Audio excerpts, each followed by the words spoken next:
Hi friends, welcome back to our channel 360 view info Telugu.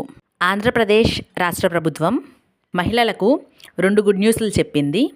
అవేంటో తెలుసుకునే ముందు మన ఛానల్ని ఎవరైనా ఫస్ట్ టైం చూస్తున్నట్లయితే సబ్స్క్రైబ్ చేసుకోండి. నోటిఫికేషన్స్ కోసం బెల్ ఐకాన్ క్లిక్ చేయండి.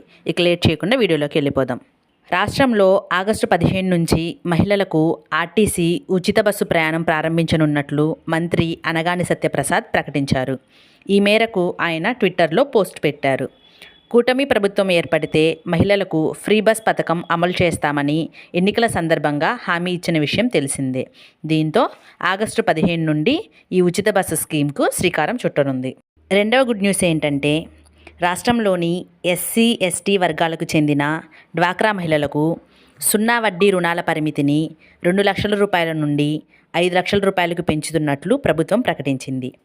ఒక్కొక్కరికి 50,000 రూపాయల నుంచి 5 లక్షల వరకు రుణం ఇవ్వనుంది.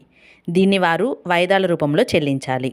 2024-25 ఏడాదికి గాను 250 కోట్ల రూపాయలు రుణంగా ఇవ్వాలని ప్రభుత్వం నిర్ణయించింది. ఇప్పటికే సంబంధిత ఫైల్పై మంత్రి కొండపల్లి శ్రీనివాస్ సంతకం చేశారు. కొత్త ప్రభుత్వం అమలు చేయబోయే సంక్షేమ పథకాల గురించి, ఇతరత్ర కార్యక్రమాల గురించి అప్డేట్స్ అందరికంటే ముందుగా మీరు తెలుసుకోవాలనుకుంటే మన ఛానల్ని సబ్స్క్రైబ్ చేసుకోండి. ఈ వీడియో కనుక మీకు నచ్చినట్లయితే లైక్ చేయండి, మీ ఫ్రెండ్స్కి షేర్ చేయండి, ఛానల్ని సబ్స్క్రైబ్ చేసుకోండి. Thank you.